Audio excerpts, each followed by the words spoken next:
If you like to run long trains, you may occasionally want to use more than one locomotive to pull the train.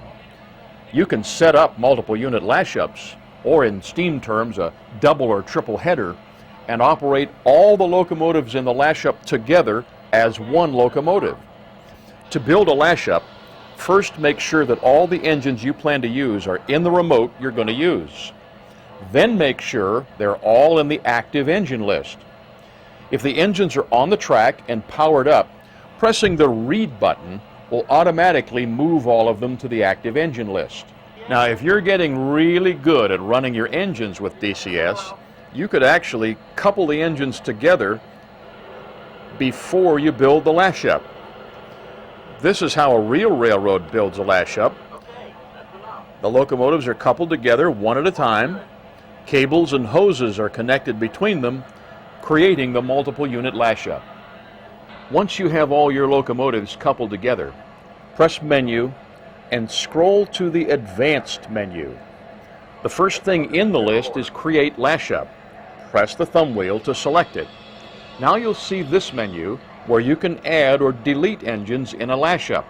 Since we're just building our lash-up, select Add Engine by pressing the wheel. You'll now see all the locomotives in your active engine list. Select the engine that will lead this lash-up and press the wheel. Here's where you tell DCS where this engine is in the lash-up. In our case, the daylight's going to be the head engine, so I select it by pressing the wheel again. This engine could be facing either direction, so here's where you tell DCS which way the engine is facing. The daylight, of course, is facing forward. So I select that and press the wheel.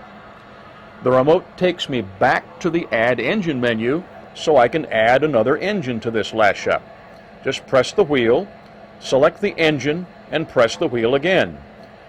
This SW1500 will be a middle engine, so scroll to middle and press it. In this case, I've got the engine running in reverse, so I press the wheel. I continue to add engines to build the lash-up until I have them all set. After you add the final engine, and the remote once again displays the Add Engine selection, scroll to Lash-up Name and press the wheel. Well, how about that? There's a familiar screen. Give the lash-up a name, just as you have named engines, save the name, and you're done. I selected the lash-up name, and in this case I just named it A to keep it short, and selected it just like I would select any other engine. When you build a lash-up, the first time you select it, all the sound systems come on at maximum volume, which might be too loud, so press the volume down button until you set the volume of the locomotive sounds down where you really would like to have them. Here's our lash-up, all ready to roll. Admittedly, this is a pretty strange looking lash-up, but I built this to make the point that you can put any Proto-Sound 2 locomotive into a lash-up with any other Proto-Sound 2 locomotive, and they will all run fine. This lash-up appears in the ENG menu along with all your other engines, and you just select it like you would select any other engine and let her roll.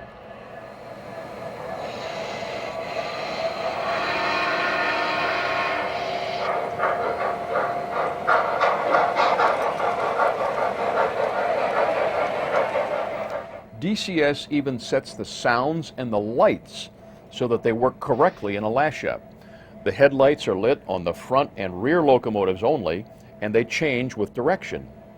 The bell and whistle operate only on the lead engine, while the engine sounds themselves can be heard from all the engines. Every lash-up is built with default values for locomotive performance, so if you want to customize the maximum speed, the acceleration or deceleration rates for the lash-up, you do that just as you did with individual locomotives. Be careful building a big lash-up, because you could easily overload your transformer if you use too many engines.